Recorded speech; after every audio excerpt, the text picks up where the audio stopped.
Welcome, everyone. I'm Elizabeth Donahue from the Woodrow Wilson School Office of Public and External Affairs. And today's talk is about the human brand. So why Toyota and not Honda? Why Coca-Cola, not Pepsi? I know you people love your smartphones, but which smartphone do you love, right? So we're going to hear about today why we have these irrational attachments to brands. I think they're irrational. Our speakers may not think so. So today we have a Woodrow Wilson School professor, Susan Fiske, who, as I said, has written with Chris Duncan a book called The Human Brand, How We Relate to People, Products, and Companies. And they will discuss customer tendencies and participation, how gut reactions play a significant role in what people buy, and the policy implications of them all. Susan is the Eugene Higgins Professor of Psychology and Professor of Psychology and Public Affairs at the Woodrow Wilson School. We should talk about the branding thing about having our professors have such long titles. She studies social cognition, especially cognitive stereotypes and emotional prejudices at cultural, interpersonal, and neuroscientific levels. She's the author of over 300 publications and the winner of numerous scientific awards, and has most recently been elected to the National Academy of Sciences. And she received her PhD at the other university up north in Cambridge. Chris is a consultant, keynote speaker, Harvard, is a consultant, keynote speaker, and founder of Fidelum Partners, which I just found out is the Latin plural of fidelity, a consulting and professional services firm. He has worked with hundreds of senior executives in organizations ranging from Fortune 500 companies to startups and nonprofits, and he previously was Chief Marketing Officer at Choice Hotels International, Senior Vice President of Marketing at Aramark Corporation, and he's held senior marketing and sales positions at organizations that include Coca-Cola, the National Basketball Association, and Procter & Gamble. And he received his MBA from the University of Pennsylvania Wharton School. So please help me in welcoming Susan and Chris.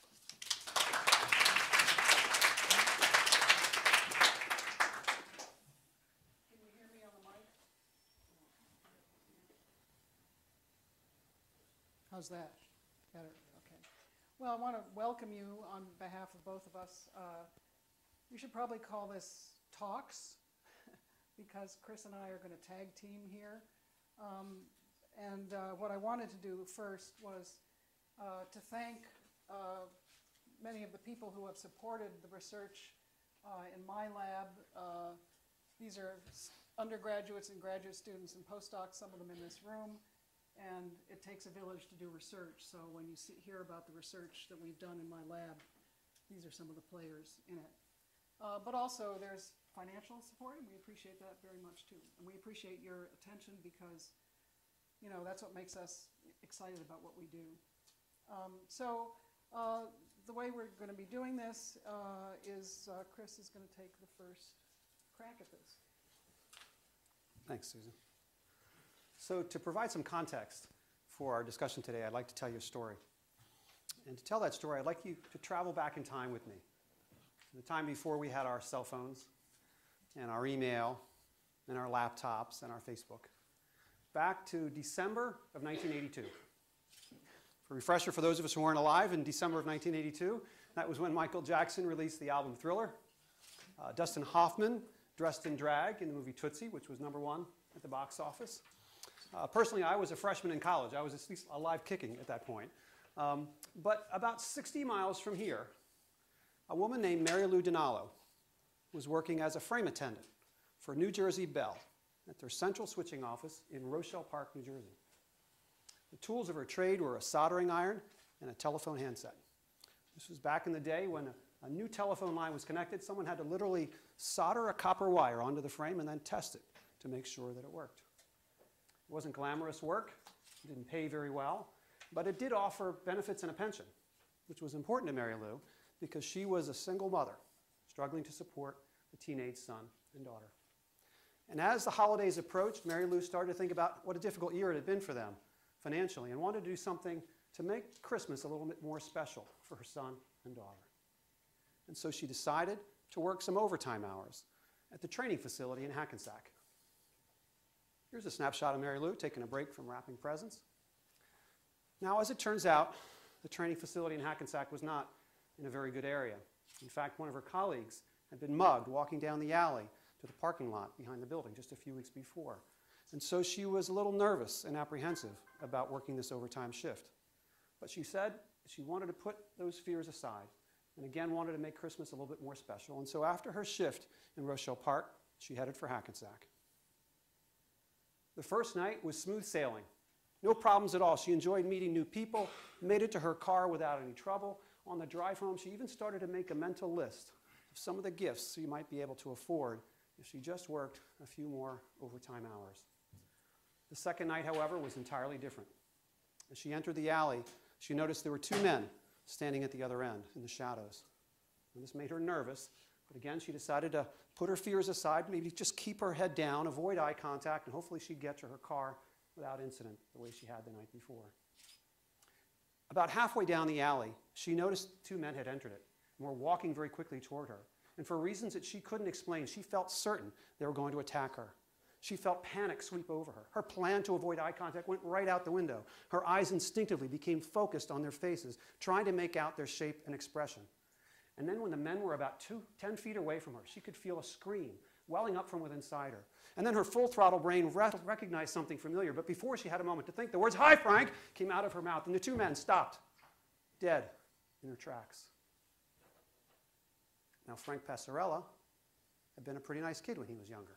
Mary Lou actually knew his mom, Jean. Her son, Stephen, had gone to school with him. But in high school, he had developed a drug habit.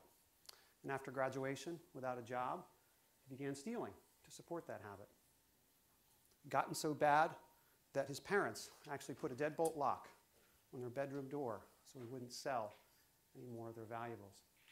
Now, Frank was stunned and embarrassed and managed to mutter, "Hi, Mrs. Donalo," and shuffled by with his would-be partner in crime.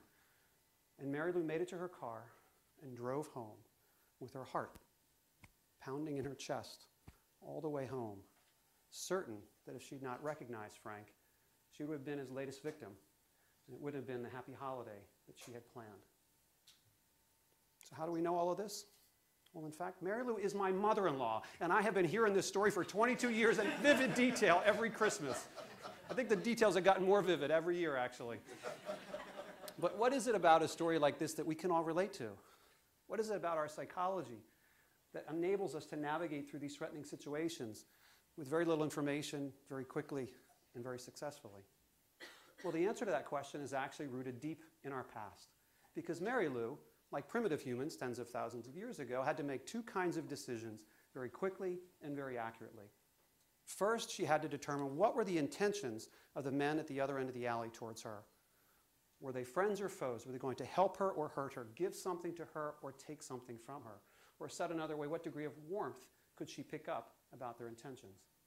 And then based on what she thought their intentions were, what ability did they have to carry out those intentions? Were they strong or weak, fast or slow, foolish or intelligent? Or what degree of competence did they have?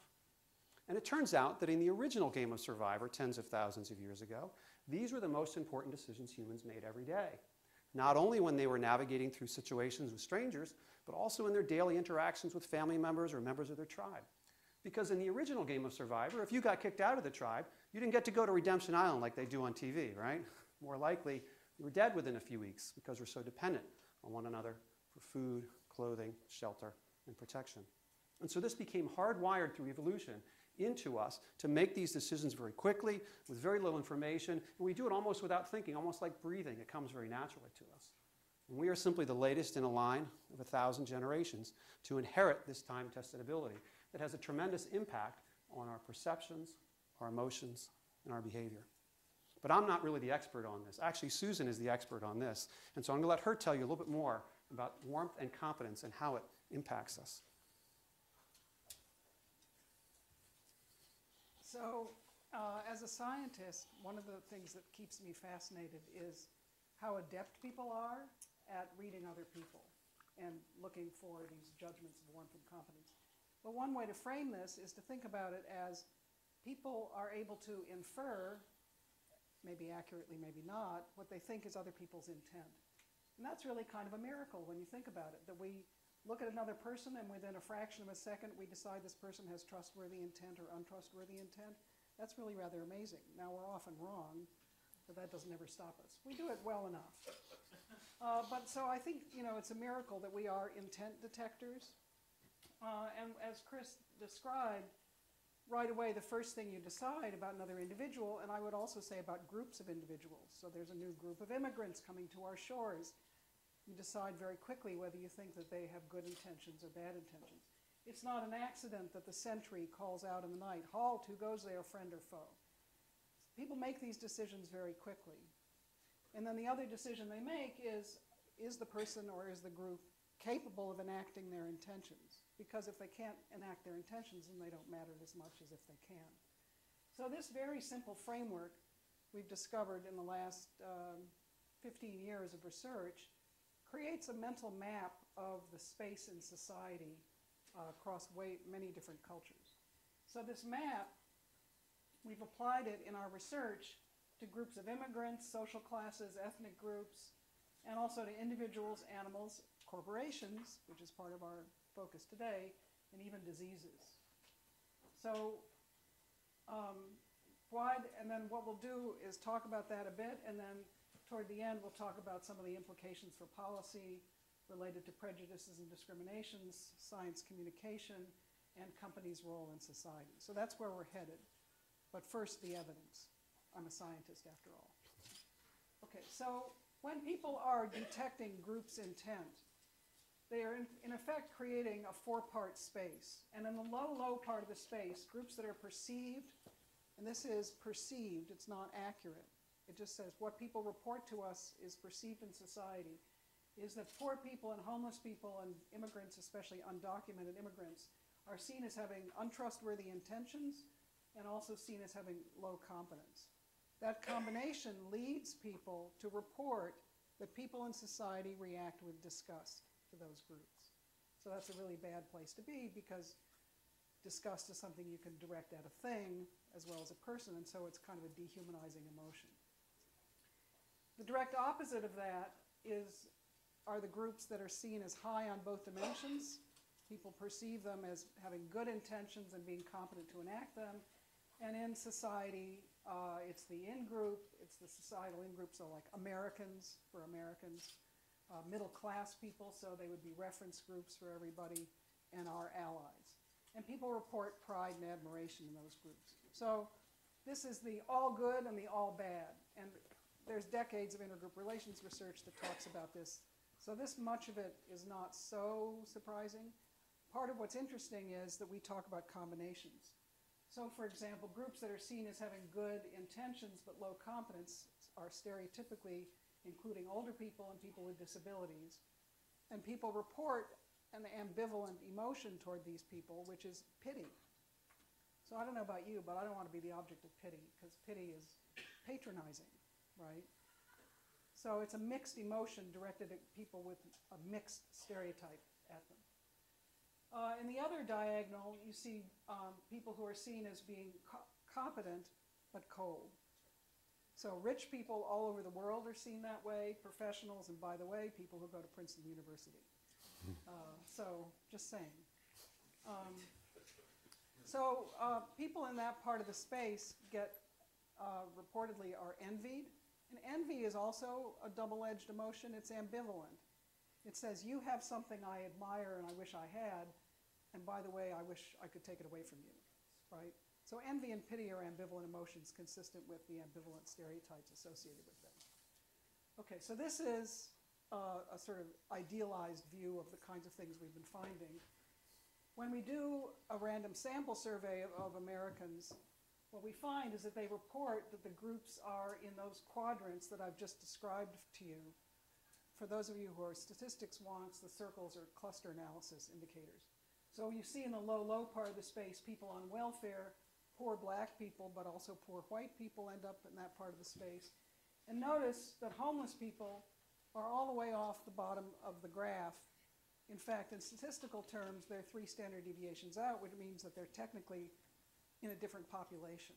They're so low. If you look at people who are seen with pride, high, so Christians, middle-class people, Americans, those are groups that people see as standards in society. Notice, by the way, that black people are split by social class. So black professionals are high, high. They're part of the American dream.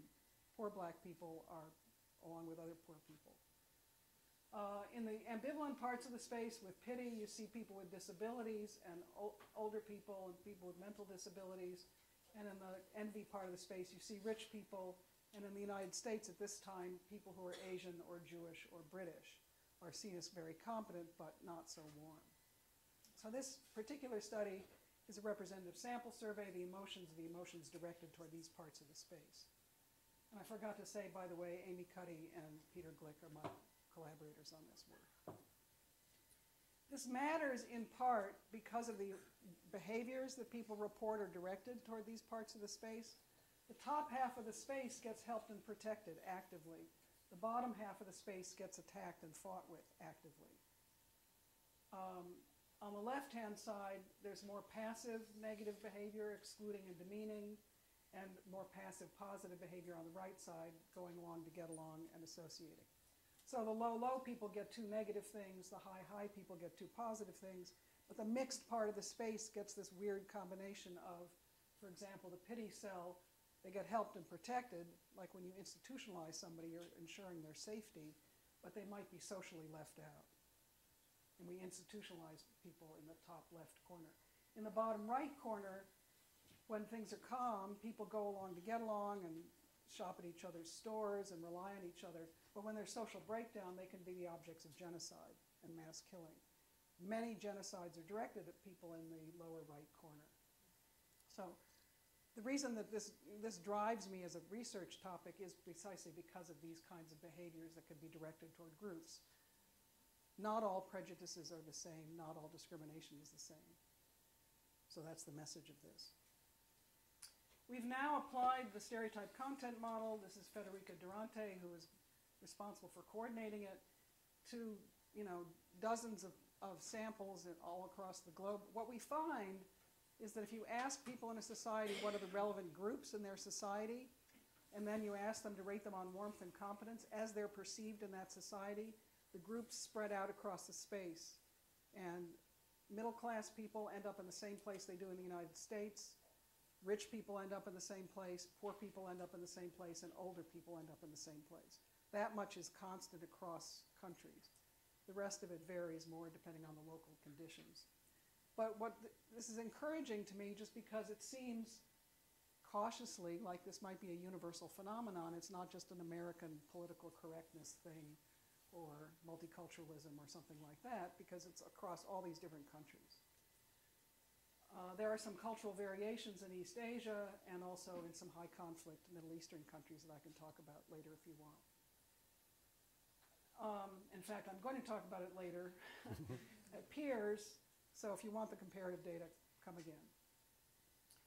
Okay, so maybe it's universal. It's across US samples, convenience samples, and representative samples, across each country's own groups, over time. So it's not a modern invention. There's a study that Federica Durante did of Italian Fascists magazine about groups, and she found the same parts of the space even back then. And we've seen it in American students since Katz and Braley. There have been stereotyping studies done at Princeton ever since 1933. And you can code them in the same way by this warmth and competence space. It works with subtypes of men and women, subtypes of immigrants, gay guys, lesbians, and African Americans, descriptions of African Americans, and even other intent-having entities like species and corporations. So here's animals. Who's just like us, our dogs and cats and horses. Who's sort of slimy and disgusting, lizards and snakes and vermin, right? Predators are kind of cold but competent, leopards, lions, tigers, and bears. And who's sort of pathetic and well-intentioned but useless. You know what's really ironic about the pity part of the space for the animals is we eat them. Right? These are the ones we eat the most. In some places, people even eat hamsters. So, but the key thing is that animals are perceived to have intent and competences.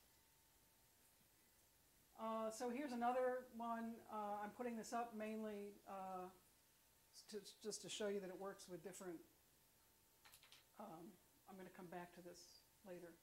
but it worked with different samples of folks, that is, groups.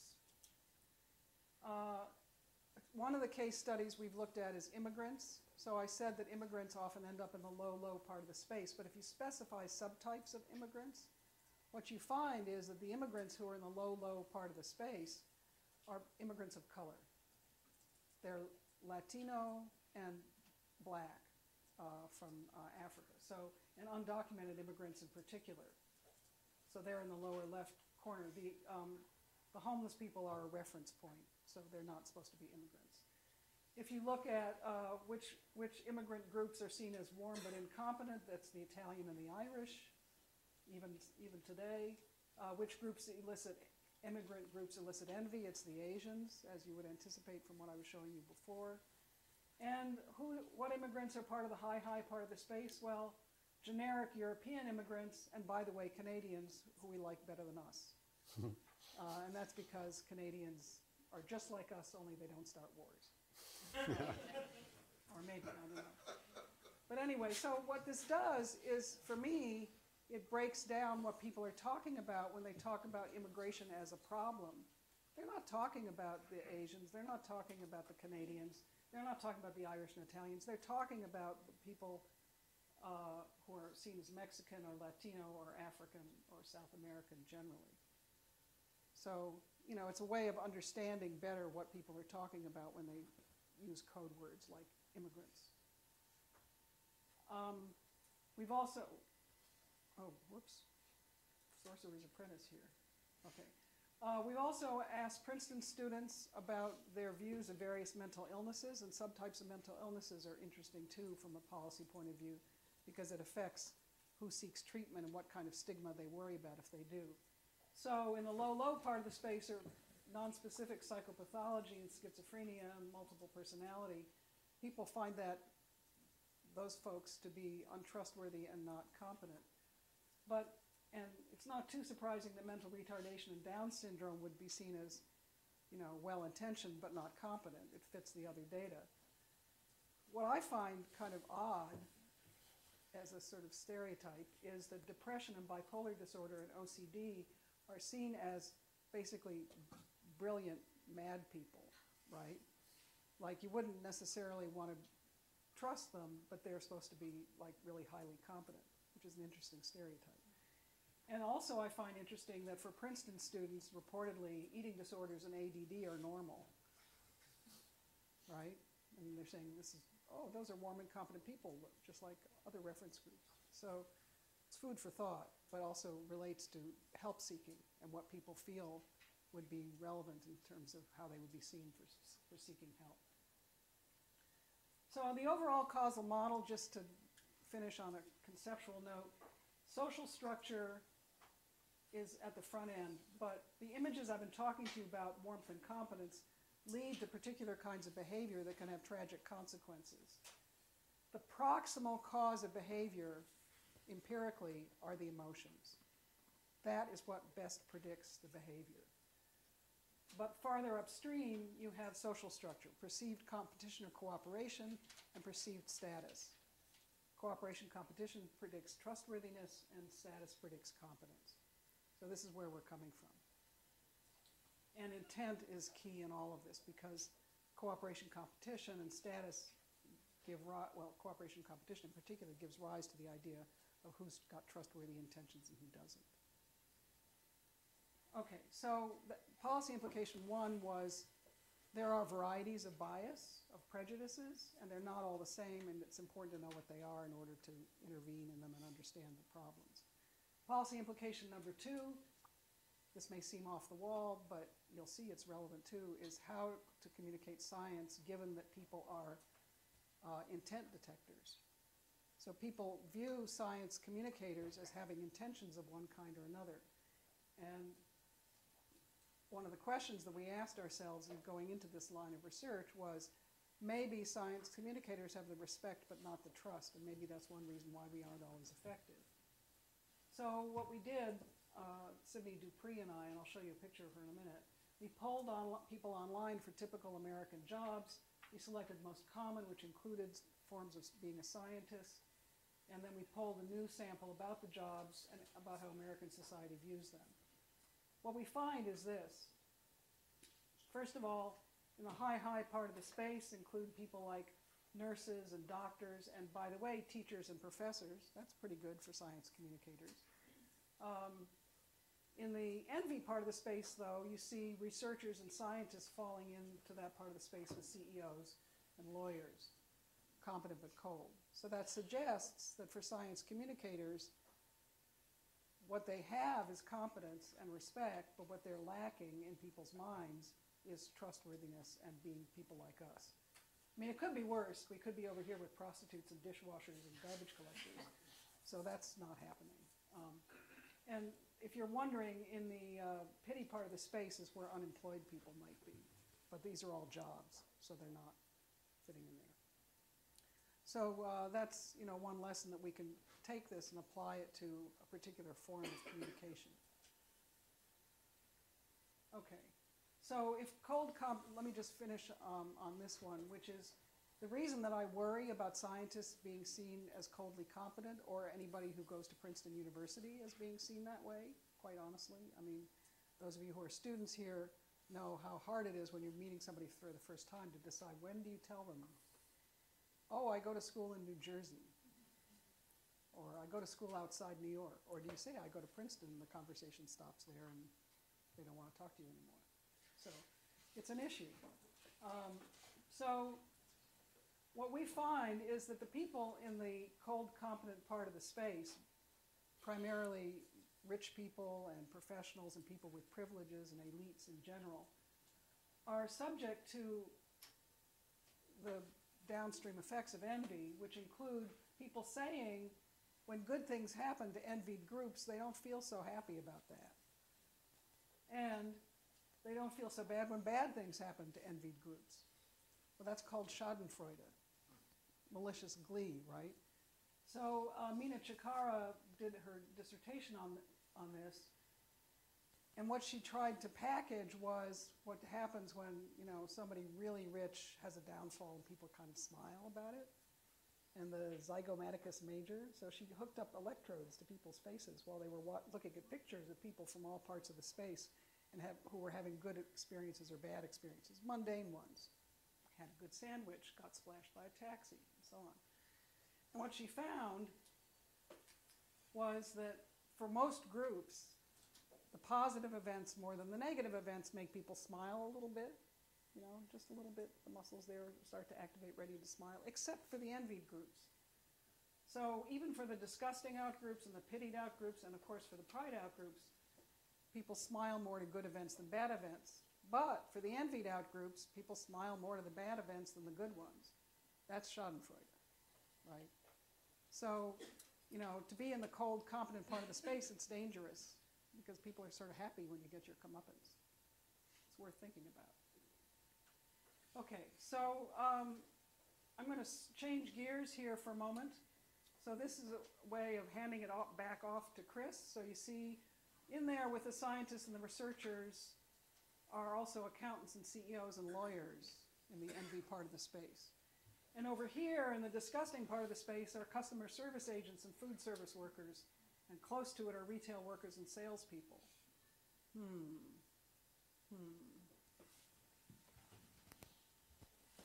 So how do we get to brands and companies? Thank you, Susan. So it was probably sometime in March or April of 2009 when I first stumbled across the work that Susan and some of her colleagues had done. And I was at my office late at night one night and kind of finally made it to the bottom of my inbox on my desk. And to kind of clear my head and catch my breath, I was flipping through an issue of Harvard Business Review, and I caught an article that caught my attention. It was called "Just Because I'm Nice, Don't Assume I'm Dumb." And it was written by Amy Cuddy, one of Susan's proteges. And it talked about these stereotypes that we have in the workplace. Sometimes we assume that people who are very friendly and affable and approachable, that may be compensating for a lack of competence, and so we make an assumption there. Or sometimes we make a similar and reverse assumption that because someone who is cold and unfriendly and difficult to approach, we may assume that maybe they're getting away with that because they're more competent. And so I thought that was interesting, and it kind of stuck in my mind. And it wasn't until about a year later when I had started my own consulting firm, and I was reading further about Susan's work, in Trends in Cognitive Science. It really kind of laid out the entire model and how this all had been pieced together through research, like she described. And I said, wow, if this is guiding our perceptions and our behavior so much, and stereotypes and biases and all these other spaces, how could it not be impacting us as customers? I spent my career in sales and marketing, doing a lot of research. I'd never come across this model. So how could this be so powerful and be so significant in what we do? And I never heard of this. And so I dug into it and thought more about it. And by May, I think it was, I got up the nerve to look up Susan online, and I sent her an email. It said, I've become a fan of your work. I have an idea to run by you. And would you be interested to talk about it? And she was nice enough to respond. I think maybe even the same day, I can't recall exactly, but pretty quickly.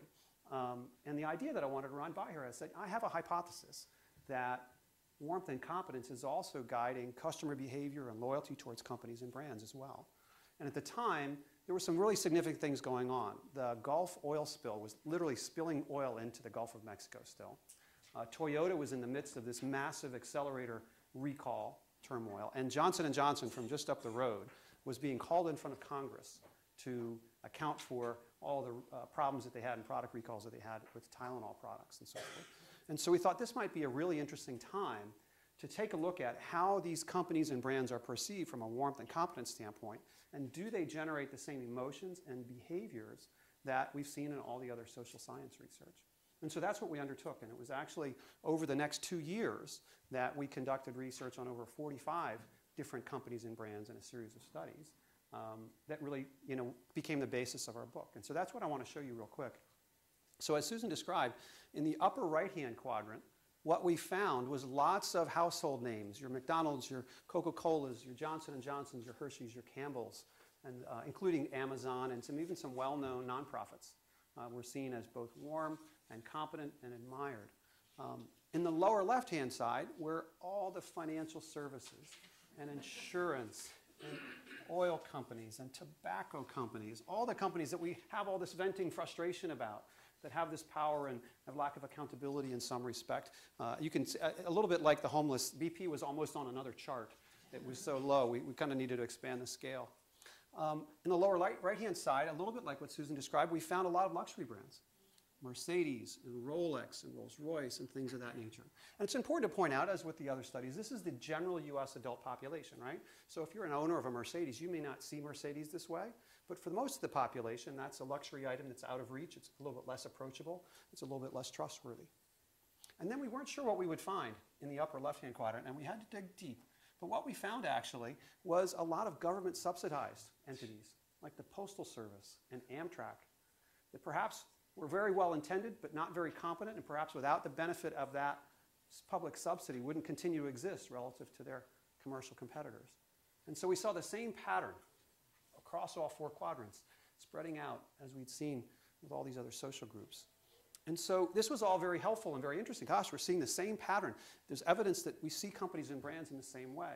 But for me as a researcher and as a marketer and a business person, what I found even more compelling was the fact that when we rolled up all that data and ran analysis on how it impacted purchase intent and loyalty towards these companies and brands, what was even more significant to me was that up to 50% of purchase intent and loyalty could be explained by 4 basic warmth and competence dimensions: warm, friendly, competent, and capable. Things that we would say about people.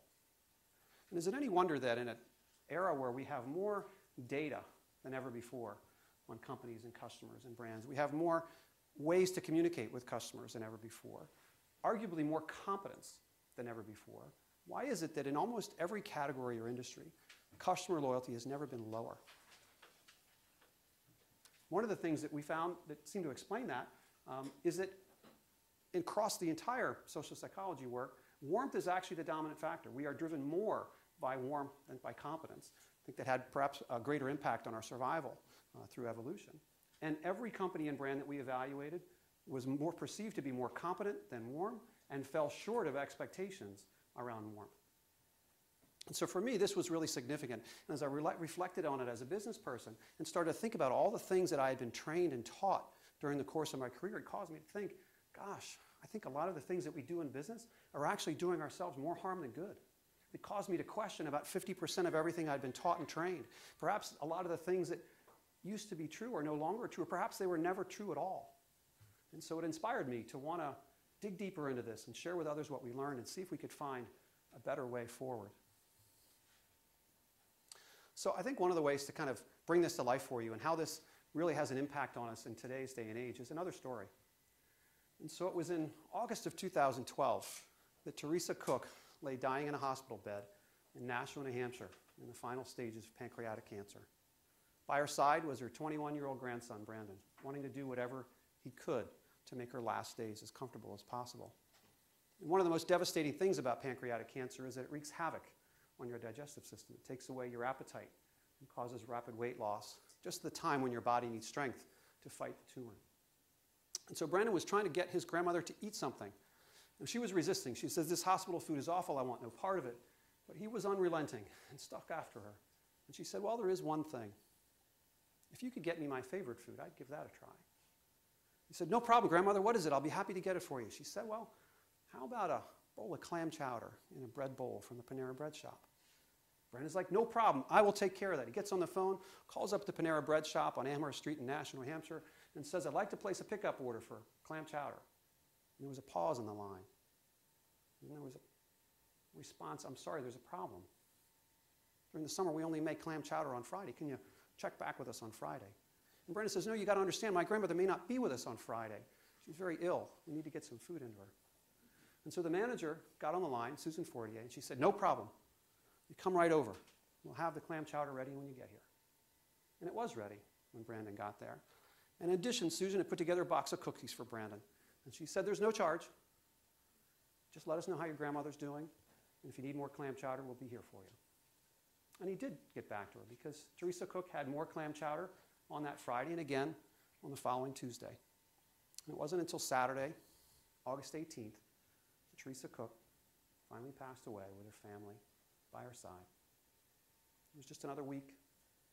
It was just a bowl of clam chowder.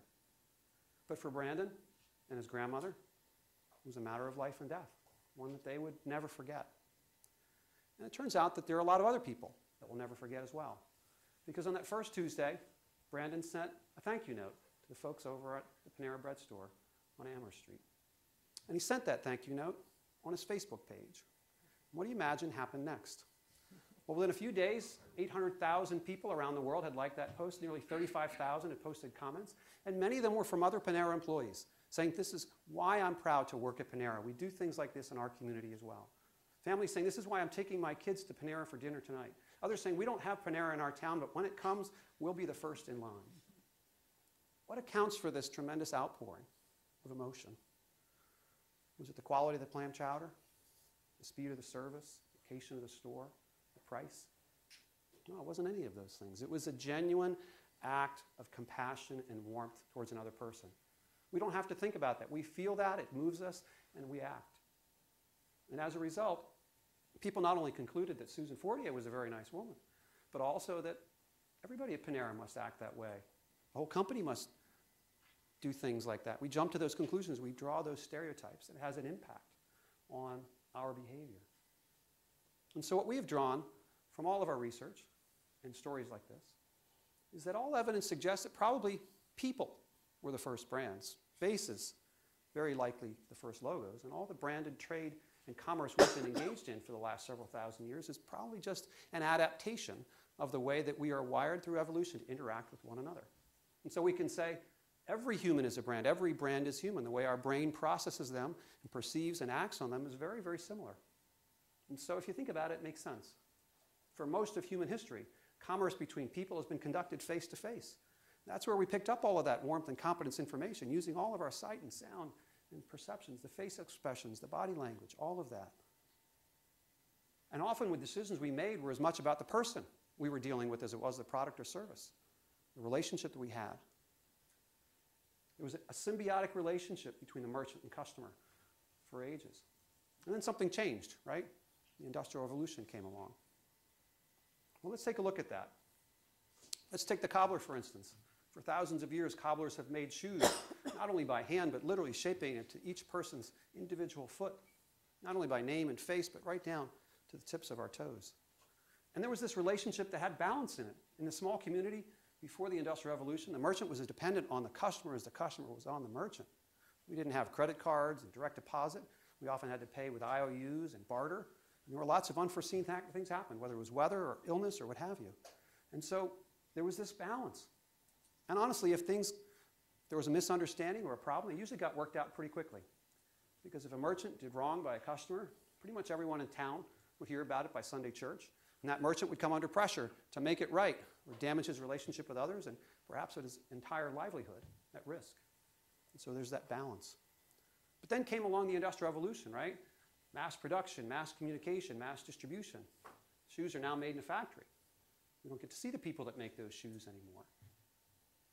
There's tremendous benefit from this. Lots of availability, scale, efficiency, all kinds of growth. Companies and brands became very large. And along the way, the notion of a relationship directly with that customer became kind of impractical, right? Procter & Gamble's making the ivory soap in Cincinnati. They're not going to be able to have contact with the people in San Francisco and take it off the train. So that's where retailers and distributors and wholesalers and intermediaries came along. And as the companies got really large, the balance in that relationship went away as well.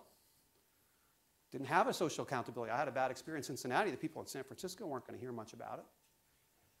And so that social accountability that used to exist in small towns went away. To where now, not only do we not see the people that make the shoes or sell them, we don't even see the shoes before we buy them, right? They show up in a box from Zappos, and we don't like them, we just send them back. In some ways, you could say it's kind of been the mass dehumanization of commerce between people. But now, after what I would call 150 years of the Middle Ages of marketing, something's changing. Social networks, e-commerce, and mobile devices are picking us back to the future, back to a time where, again, we're making our decisions based on what we know about the people behind the products and services that we offer. And the environment that we're being thrust into, I would call a relationship renaissance. Again, companies have the ability to have direct contact with their consumers. Technology that is scalable, trackable, and efficient can manage many more relationships than ever before. And frankly, the social accountability that we got hardwired with through evolution, it existed before the Industrial Revolution, is coming back with a vengeance. The social accountability being enforced on the Verizons, and the Bank of Americas, and the Susan Comans, and you name it, the company of the week that is feeling that. And that's really what the story about Brandon and his grandmother was all about. That for the first time in 150 years, the world is now getting wired in a way that evolution programmed us to interact with one another. It's just supercharged with technology. It's like warmth and competence on steroids. And so, what we can take from this is that whether we like it or not, whether we realize it or not, every day we're all being judged on the basis of our warmth and competence. We've been given this tremendous gift to, most of the time, correctly judge the intentions and abilities of other people. The challenge, however, is that we are equally cursed with an inability to accurately and objectively understand how we are perceived by others. And this is where I think companies and brands got off track. We often are doing things that we have taken for granted as standard business practice for many, many years, not realizing now with this social accountability that we are sending a message that we did not intend. The message that we don't care about the best interests of our customers or our employees, and that we're only interested in the best interests of shareholders. And so it's become a huge blind spot. And that is why companies are struggling to adapt and understand why things that they did, like raising prices and laying people off and cutting costs and avoiding liability, that used to be no problem when they could control the dialogue and control information, and there wasn't a daily backlash that not just the people all around the town knew about it by the end of the week, but everybody in the country can know about it by the end of the day. And this is what has really challenged companies and brands to build lasting loyalty, is that fundamentally a lot of what we've taken for granted is at odds with the basic instinct that we have, what it takes for people to trust one another. And so in our book, we talk about 3 imperatives for companies and brands that want to build stronger loyalty. The first of these is to become much more self-aware of how they're coming across from the standpoint of warmth and competence. A lot of the things that we thought were okay are no longer okay. One customer or one employee has a bad experience, and everybody's going to know about it. And so you better be on the right side of the equation. There's a much greater transparency and a much greater standard of conduct expected. And a lot of what we've taken for granted is actually sending the very message that we didn't intend. Once we've got that perspective, we're going to have to make significant change in the way business is conducted, taking a look at our policies, practices, and processes, and adapting them and better aligning them with the expectations of customers. As a marketer, I now feel incredibly embarrassed about this kind of focus on immediate ROI on every dollar that we spend. We've got to get a transaction out of the customer as quickly as possible, as frequently as possible. And the message that is sent is that we can't trust those guys. They're only looking out for themselves. This short-term mentality that's all focused on results as soon as possible for the benefit of shareholders is actually having the reverse effect. It's causing less customer loyalty, less employee loyalty. It costs more to get customers, it costs more to keep them, and everybody ends up with less. But at the root of this has really been this notion of what have been our priorities. The sad fact of the matter is that maximizing shareholder value in the short term, especially when it's at the expense of customers and employees, is not an intention that's worth much loyalty. It's not going to be able to be sustained either. And in many cases, by putting shareholders first, shareholders end up with less in the long run because the loyalty goes away, the costs go up, and the profits go down. And so this is kind of in a nutshell some of what we have found through our research and in our book. And we think that it has application and implication not only for how businesses can do things better and leave the world a better place, but also lots of public policy implications as well. And so that's where I'm going to turn it back to Susan to get us started on some of those. So just very briefly, because I've already said what this was. Oh, whoops. Okay.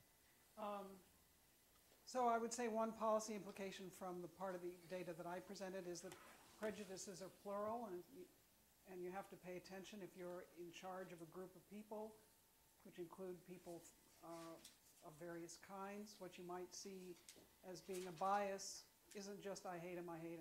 It's not that simple. It might be I respect them, but I don't like them, or I like them, but I don't respect them. So that's important to know and recognize there'll be different things directed at people. For science communicators, we have to communicate our science with worthy intentions. It's not just a matter of being competent at what you do and knowing your stuff. It's a matter also of conveying trustworthy intentions. Chris? Yeah, so one of the other public policy topics that's been in the news a lot lately is minimum wage and a living wage and things of that nature. And as I reflect on everything that I've learned working with Susan over the last few years, it occurs to me, and actually a lot of the research we've done on, say, bricks and mortar retailers versus e-commerce retailers. E-commerce retailers are seen as more competent but less warm, and that in many cases the warmth and loyalty that customers build to a retailer is best started in a bricks and mortar location where there's human contact.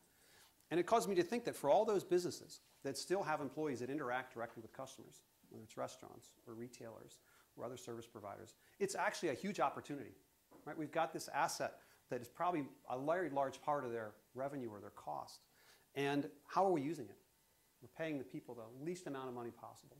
We're trying to make them focused only on the marginal tasks. We are not empowering them to initiate and remember and build relationships with customers in the way that we saw at Panera Bread. And it's a wasted opportunity, right? This tremendous resource. Really, we don't become loyal to companies and brands. We become loyal to what we believe we know about the people at those companies and brands. That's how we're wired. We feel loyalty and trust towards people. And here we've got these people that we're paying the minimum wage, and we're not leveraging them for the tremendous advantage and opportunity that exists to make a difference, not only in their lives, but in the lives of other people. So for me, I think that's one of the implications. How are we appreciating and compensating them? In addition, it kind of begs the question as to whether, this notion of securities and exchange laws that now requires by law public companies to maximize shareholder value. It doesn't say in what timing, but the interpretation certainly lately has been as soon as possible on a quarterly basis, pull things forward from the future, get as much as we can now. And there's a lot of evidence to suggest that's actually not good for business or society.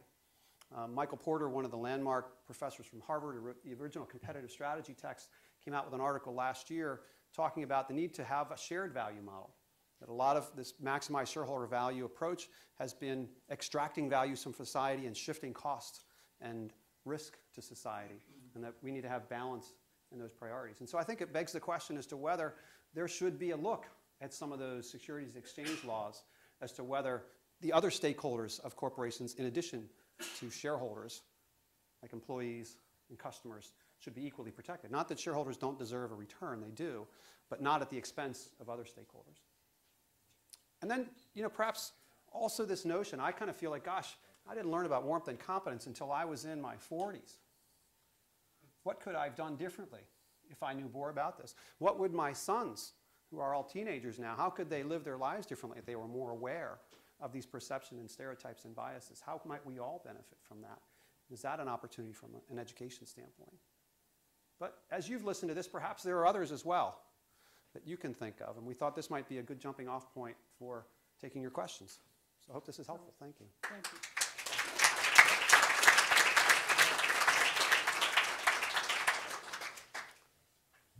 Who would like to get us started? Oh, there we are, right here. Go ahead. So I really like the framework you're using, more versus Hopkins. But it seems that you were saying that finance and luxury brands are perceived as low-worn, and then household brands like Coca-Cola and Pepsi are high-worn. And then you made the argument that to be perceived as higher-worn, you need to do things like treat your employees really well and pay them more. And that doesn't really seem to fit with what people are actually perceiving as the normal companies. Like, people in finance and people working for Rolls-Royce are getting paid way more than people working with Cobblers. So maybe the warmth of a brand is really based more on the actual product you sell and like qualities of the product as opposed to qualities of the company's actual behavior. It's a good question. It's a good question. I think what we are finding is that it's what people are perceiving about that company or brand. So advertising and all kinds of other communication, mass communication came about, I think, to fill the void that existed for not having direct contact with the people at that company or brand anymore. And so whether it's what you perceive about the people that buy that product, the people at that company, I think in many respects we perceive companies as if they were tribes or social groups in many respects. And so the more information we get about the people in that company or tribe impacts what we believe their intentions are. And so that's why I think when there are crises like these recalls, whether it's with Toyota or General Motors or what have you, that didn't change the product overnight. What it changed is what we know about the people there. And so I think it's a fair question. Is it really the people there and how much they're being paid, paying their employees or what have you? But I think it also comes down to, from a social structure standpoint, how do we perceive the people associated with that company or brand that is driving it? Susan, did you have anything on that? Or? No, it's good. Okay. Go ahead. Thank you. So I was wondering, in your presentation, it looks like social media is really the factor that changes this customer firm relationship, and social media are so fashionable that Yeah. there is that one. And I was wondering if you could tell a bit more about what's the real difference between the impact of media in general versus social media. I just have in mind this debate yesterday night on television about General Motors, and I'm like, oh, I'm never going to buy a car. Right, right. It's very efficient. It's just like basic TV, basic show on American television.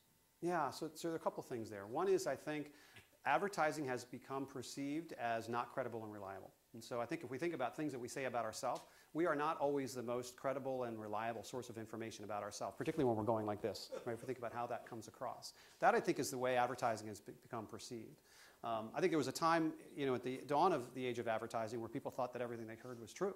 But I don't think that's the case anymore. I think what's happening with social media is that the speed with which information is traveling and the information we hear, we often find information we hear from a person that we know and trust is actually much more credible than what we may have watched on television and ad. And I think the unique thing about General Motors, the example you gave, is that our research suggests that these are really rare moments of truth and golden opportunities actually to build greater loyalty with customers depending on how you handle that. And a lot of times in our day-to-day activities, there's no real problem in the product or service we interact with. We don't get to very much information on the people in the background. But when a problem like that comes up, now these people are going to be in the spotlight. And we're going to see first and foremost whether they care more about the customer or whether they're looking out for themselves and trying to minimize their liability or cost. And so that's why we find that to be very valuable information. Now I'm going to see what the people at General Motors are like. We see them kind of as a faceless monolith a lot of times. And so if we can get some insight on their real intentions through this, whether it's social media or other news, it's really helpful. Yeah, I just want to reinforce, I think that there's nothing intrinsically different about social media than other kinds of media except their speed, and that many of the people that you pay attention to on social media are people you know. And so, there's decades worth of research on communicator credibility, and it has two components. One is expertise, which is the competence part, and the other one is trustworthiness. And the people who are on social media with you are trustworthy mostly because you think they are anyway, because they're your friends or people that you've agreed to communicate with.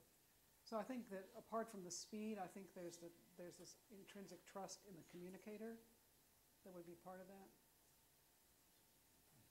Go ahead. I think it'd be interesting to take the J&J Credo and put it out there. I think that's, in my knowledge anyway, one of the best shared value models. Yes. But it's interesting that even in J&J, when there's a down period, when, say, Dollar Bill was in control of the company, you know, people felt that he was coming away from the Credo. And it'd be interesting to test other companies against that model. So for people who don't know the J&J Credo, I'm not going to get it exactly right, but it includes the people who need the medicine and the doctors and nurses, and then, oh, by the way, and the employees, and then, oh, by the way, the shareholders. And the communities. And the communities, right? So, I mean, that's pretty amazing, and it's literally set in stone, right? Yes. I mean, they have like a wall with this Credo in roughly that sequence. So, you know, when we looked at that, and then we went online and looked at this, you know, at least for me, it was like, oh, wow, look at this. I mean, they're completely embodying the kinds of things that we're talking about. Exactly. I think there was a time where the notion was that the way to maximize shareholder value was by putting the best interest of the customer first, recognizing that that loyalty would be much more valuable than any short-term benefit you could get. And so I think, you know, when you go back to the 1980s and the original Tylenol scandal, and they would point to their credo. And so it wasn't that the hard decision to make. We follow this as it's on the wall here. And I think, as you said, more recently, whether it's with the Deploy knee replacement or hip replacement problems that they've had, or the Tylenol Fort Washington plant problems, many, even insiders at Johnson & Johnson feel they've really lost, you know, their focus on that. Yes. So my question, thanks so much, this is really interesting. My question has to do more with the idea of perception and the marketing schemes that we use, the PR that we use, and the actually timing as well. So if we think about, we're bad at perceiving the reality of things, why would a company change in reality and not just beef up their PR group? And you had BP down in the lower corner, and this was right 2010 was during the initial one. That particular data point was during the oil spill. Okay, so have you done anything with timing? So how long did it take? Did BP rise? You know, if we talk about 2014, is our perception changing? Additionally, with the perception, while we put them down in the corner, if you go to a corner and there's 4 gas stations there, will you turn left to go to Shell rather than turn right to go to BP? So we might perceive them to be in the lower corner, but does it change our mind? It does predict behavior. Okay. Yeah, yeah. So, I mean, well, you're the marketing guy. So a couple of things. We did conduct a couple of studies in 2010 as we got larger samples, and we did have BP in there a couple of different times. And what we saw is that as the well got capped, their competence improved. They were still in kind of the lower left-hand quadrant, but they did make a meaningful improvement in competence, but their warmth didn't go up at all. And I think BP is one of those remaining industries where they do not, the consumer does not have direct impact on their bottom line immediately. They're a little bit insulated from that social accountability because it's the gas station owners, who are in many cases franchisees, that are the ones selling the gas. And so you can't have a direct hit on BP. Their profit has more to do with drilling rights and all these other things, and so they are somewhat insulated. I will say that the damage to their reputation has been significant, and it's become harder for them to attract employees, and it's made it harder for them to win contracts in other countries and so forth. And so they're not totally insulated, but from a profit standpoint, we're not so much. To your original question, I feel a little bit like a chief marketing officer in recovery. That a lot of what I believed was normal behavior in terms of we create an image for a brand that whatever we think the customer wants to hear, it was kind of a facade, and that was considered in marketing to be perfectly logical. In hindsight, it feels a little deceptive, and I think that we have become much more sophisticated as consumers now when we get much more information to know that, you know, what we see on TV is not necessarily true, and I think it's part of what has caused kind of the rapid growth of cause-based companies, whether it's Tom's Shoes or some of these organic food companies or what have you, that we view them to have more noble intentions, and I can see what they really care about, and I trust them more as people. And so I think in that regard, where we're headed from a marketing standpoint is having to be much more genuine, authentic, and putting out there who we really are. Because at the end of the day, you can't fake it that much anymore, and people are seeing through it pretty quickly. I would add to that, if you think about it interpersonally, somebody who loses your trust, it's really hard to undo that. You know, what can a person do who's betrayed your trust to make you trust them again? It takes a really long time of behaving impeccably for you to say, okay, you know, I forgive you, and I guess I'll trust you, but I'm going to keep my eyes open, you know. Whereas with competence, if you do something utterly brilliant and a genius type thing, people say, wow, this person is capable of that. This company is capable of this incredible competence. If you screw up, it's not the same thing anymore, right? So, oh, well, you had a bad day. Even geniuses have bad days. But the attribution that they're competent stays. But trustworthiness flips the other way. So one really terrible thing is almost impossible to undo. Yes? That feeds right into my question. I think you maybe even have answered it. I was very curious about if you studied the impact of apologies on this, because it's sort of a sliding scale. There seems to be this increasing sense of, you know, we can't apologize. That would indicate weakness and that we made mistakes. And of course, if you make mistakes, that can take away from your confidence. But if you apologize, that can increase your warmth. And I'm thinking of a target here. Yeah. Well, apologies can be extremely effective, partly because they convey the trustworthiness, you know, admitting that you've done something messed up and that you're going to try to make it better. And then having the competence to actually make it better. So it's the combination of showing that you can admit your mistakes and then taking action to improve it. Yeah, and just as Susan was saying, we found that competence errors are much more forgivable as long as your intentions were good. And so you can recover from a competence error. And so to say I made a mistake, it actually in some respects makes you seem more human, right? More vulnerable in many respects. And so coming out and having this apology to demonstrate genuine remorse, it's like when, as Susan said, when we're wronged by a person, we expect to see that remorse, and as long as we believe your intentions were good, that would be forgivable. But if it turns out that the problem or mistake was because you had ill intentions, we're trying to get away with something or cover something up or cut a corner or what have you, that is really hard to recover from. So that's why I think in the case of General Motors, you know, they ought to go in front of Congress next week and say, you know what, we were wrong and we're sorry, we're going to make it up, and we're not going to hide behind this bankruptcy thing and try to avoid our responsibility. We're going to take that head on and demonstrate, use this as an opportunity to change the way you think about us as a company. Yes? Is there research on the effect on or the correlation between general perceptions of a group's, social group's warmth and confidence on their own self-perception? So that's a good question. I'm glad you asked it, because in our research, what we do is we ask people, how are these groups viewed in American society? If you ask people, do you personally think these people are untrustworthy or incompetent? People don't want to say that. Americans are pretty good about, you know, not wanting to express stereotypes, and in other countries too. So we started out by asking people, you know, how are these groups viewed in American society? Everybody knows. Even the people who are members of the group, when it comes to rating their group as viewed by society, they know that.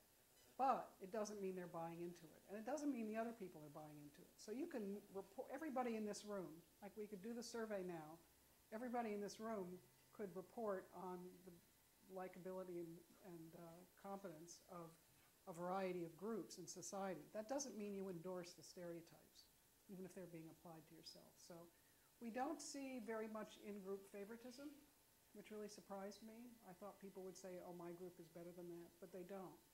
You know, a little bit, you know, around the edges, but mostly because they're reporting on social perceptions, cultural perceptions, then, you know, everybody pretty much agrees.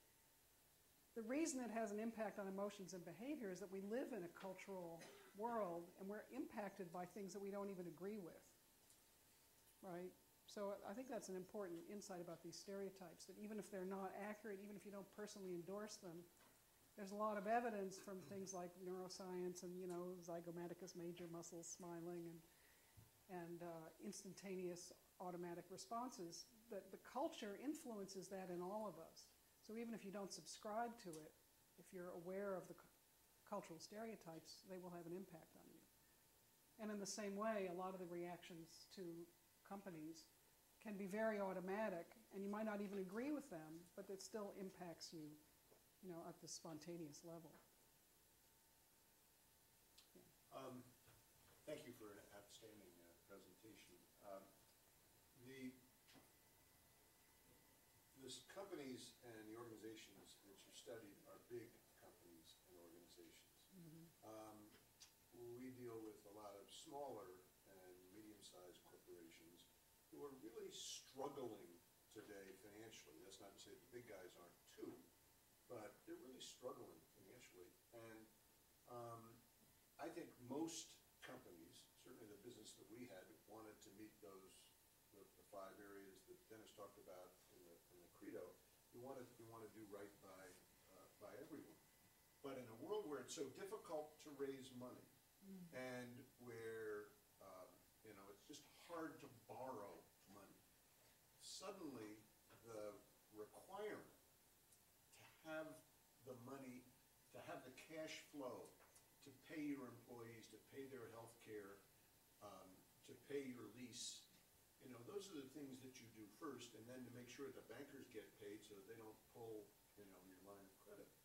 I look at your policy implication there of revising securities and exchange statutes and think of the Princeton graduate Carl Icahn, who is working very hard to go, against that. All he cares about is increasing stockholder value. I look at these and I hear what you're saying, but it sounds like an ideal world. And I wonder how your lessons, your messages are so good. How realistic is it for us to be revising SEC statutes to protect the interest of all stakeholders? Want me to take a shot at that? I think it's difficult but realistic, and I think what's going to happen is that we've seen many examples of companies that actually do far better when they take a more forward-looking and long-term impact, and that those that are focused on the short term squeeze out a little bit more in the short term, becomes this downward spiral that is very difficult to continue, and they have very up and down performance. Some of the companies that we talk about are great examples of this are public companies. Panera has been a juggernaut from a customer loyalty standpoint, nearly 2,000 locations in the last decade, powered right through the recession, no advertising, not competing on price, very loyal employees, and have demonstrated that you don't have to be McDonald's to be successful. Starbucks, another one. Domino's Pizza, I think, is a great example of where they were on the deathbed when the recession hit in 2008, and instead of slashing employees and costs and doing a lot of what other companies were advising from a Wall Street standpoint, they actually went on national television with their CEO and said, we're sorry for the fact that our pizza tastes like cardboard and is devoid of flavor. And I'll show you the focus group people who said that. And we've worked real hard on this, and we're going to ask you to give us another chance. They put a human face on that company, brought the actual employees out in front of the camera, and all that shareholders have gotten from that effort over the last 3 years is a 300% return.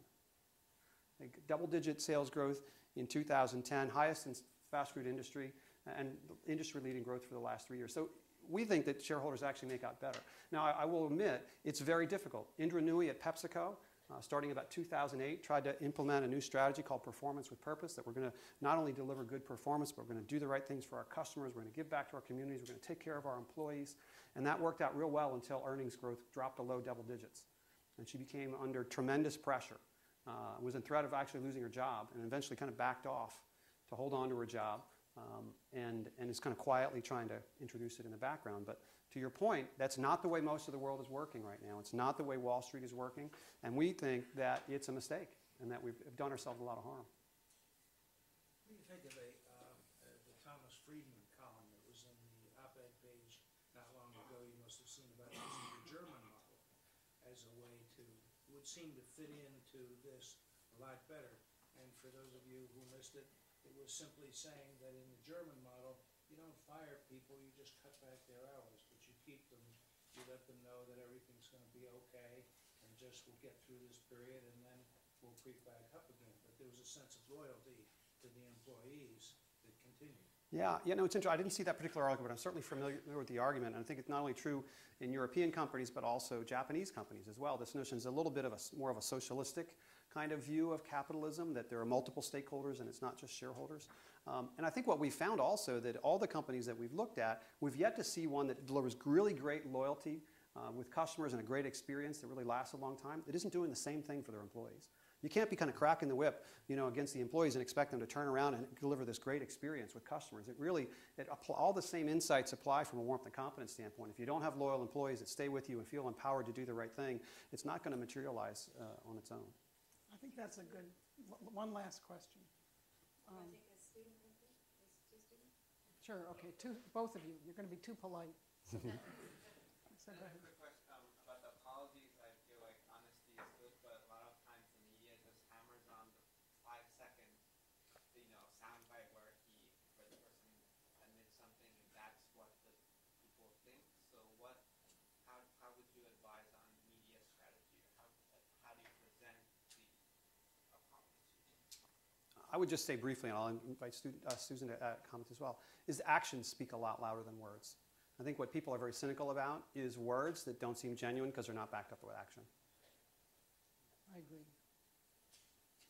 Just to follow up on the gentleman's question from earlier, I'm interested in why you take the approach of revising securities and exchange statutes. Because I guess the other theme, maybe it's the same notes as talking about executive pay and how that's often linked to shorter term returns. And if you think one is easier than the other, or is it an optics thing, or? Yeah, well, the notion, at least what I meant at the time, was that the laws actually require companies to maximize shareholder value, and if they are doing things that are perceived not to be maximizing shareholder value, they can be subject to shareholder lawsuits, whether it's because they're not following the right strategy or they're not disclosing information or things of that nature. And so many of them would argue that, hey, we are only doing what we're required to do by law.